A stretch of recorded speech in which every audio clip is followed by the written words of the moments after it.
ایک نام جو شاید کبھی موجود نہیں تھا، ایک نام جس نے کروڑوں کی تقدیر بدل دی۔ کیا یہ صرف ایک لفظ تھا یا ایک خواب؟ ایک ایسی کہانی جو آپ کو حیران کر دے گی۔ تصور کیجئے ایک ایسی قوم کا جو اپنی شناخت کی تلاش میں بھٹک رہی تھی۔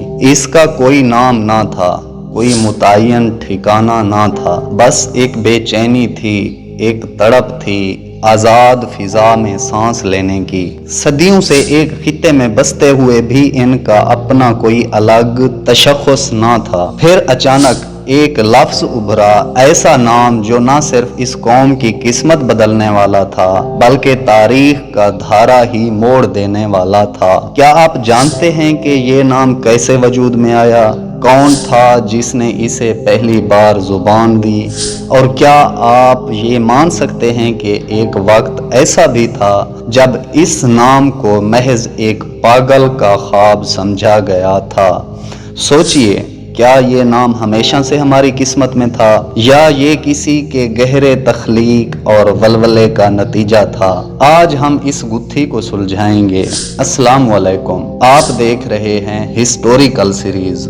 آج ہم آپ کو ایک ایسے نام کے پیچھے چھپی داستان کو بے نقاب کریں گے جس نے برِ صغیر کی تاریخ ہی بدل دی، اور وہ نام ہے پاکستان۔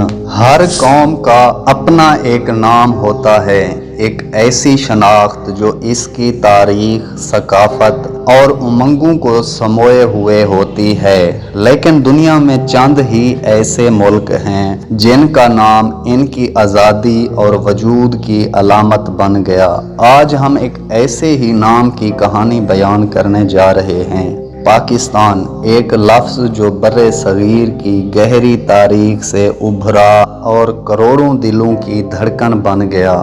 یہ محض ایک نام نہیں بلکہ ایک مکمل تہذیبی، سیاسی اور نظریاتی سفر کا نام ہے۔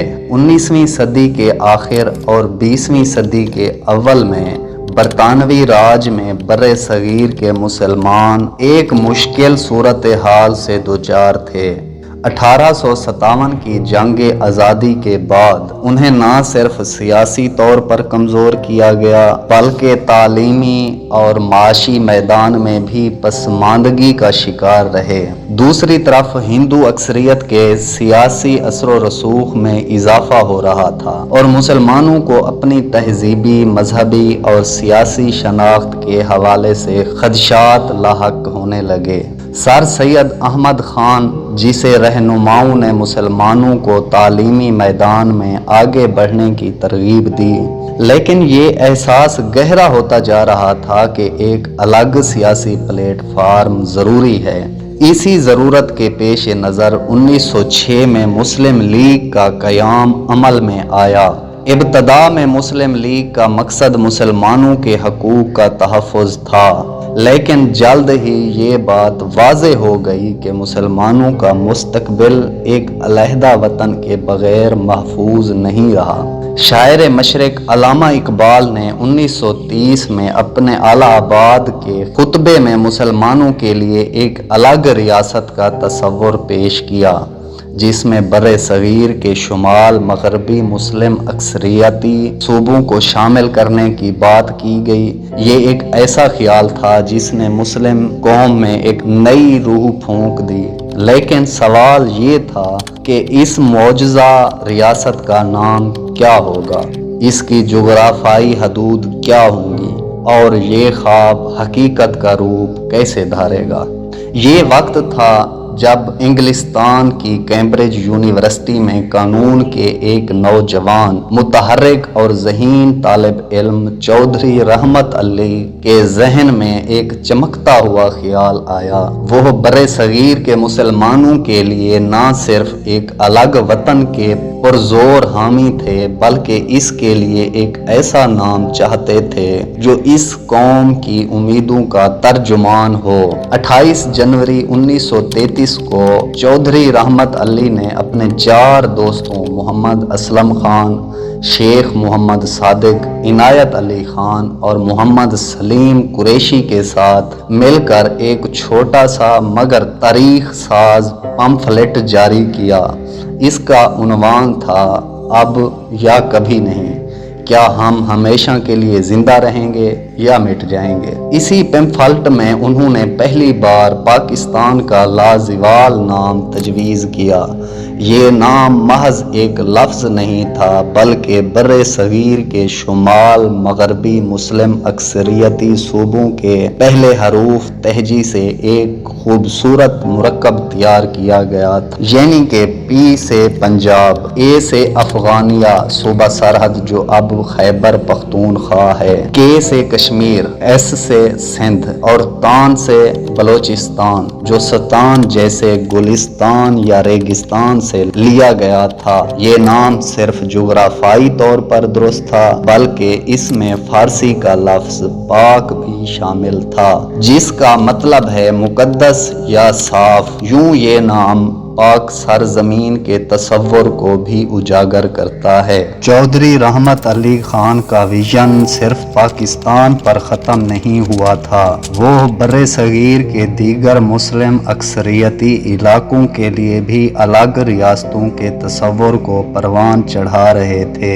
انہوں نے بنگال کے مسلم علاقوں کے لیے بنگلستان اور حیدرآباد دکن کی ریاست کے لیے عثمانستان کا نام بھی تجویز کیا تھا۔ ان کا خواب تھا کہ یہ تمام مسلم ریاستیں ایک سیاسی وفاق کے ذریعے آپس میں جڑی ہوئی ہوں گی۔ ان کی دور اندیشی اور غیر معمولی سوچ نے ایک ایسی تحریک کو جنم دیا جو بلا آخر حقیقت میں بدل گئی۔ چودھری رحمت علی نے جب یہ نام اور تصور پیش کیا تو ابتدائی طور پر اسے زیادہ پذیرائی نہیں ملی۔ بعض لوگوں نے اسے ایک نوجوان طالب علم کا محض ایک خیالی پلاؤ یا خواب کہہ کر رد کر دیا۔ خود مسلم لیگ کے کچھ رہنما بھی شروع میں اس نام پر ہچکچاہٹ محسوس کر رہے تھے، لیکن پاکستان کا نام ایک طاقتور خیال کی شکل میں مسلم عوام کے دلوں میں تیزی سے اپنی جگہ بناتا گیا۔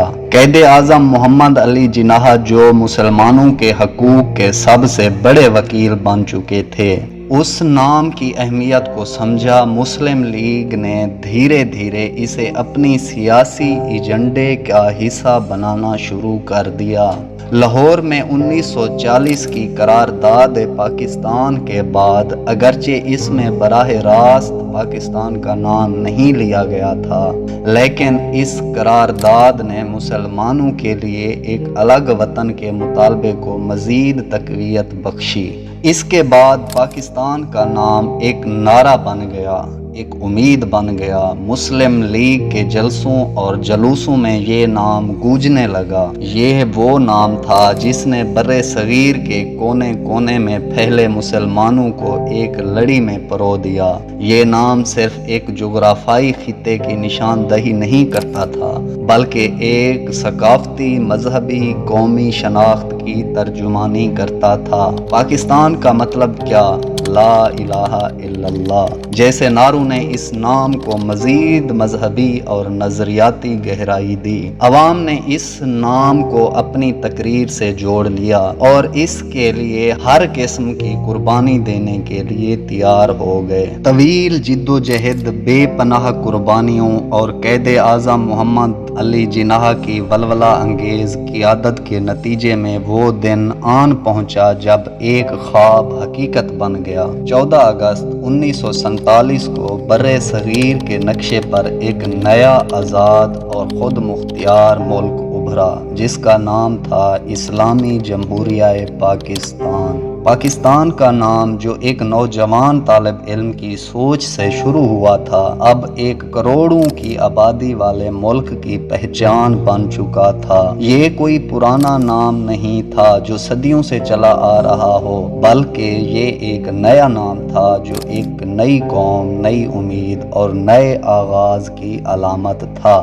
یہ نام ہمیں ہمیشہ یاد دلاتا ہے کہ کس طرح ایک منفرد ویژن، ایک قوم کی اٹوٹ جدوجہد اور اللہ کے فضل و کرم سے ایک آزاد وطن کا خواب شرمندہ تعبیر ہوا۔ آج پاکستان کا نام صرف ہماری جغرافیائی حدود کی نمائندگی نہیں کرتا، بلکہ یہ ہماری تاریخ، ہماری ثقافت، ہمارے ورثے اور ہمارے مستقبل کا نام ہے۔ یہ ایک ایسی کہانی ہے جو ہماری جڑوں سے جڑتی ہے، بتاتی ہے کہ کیسے ایک نام نے ایک قوم کو جنم دیا۔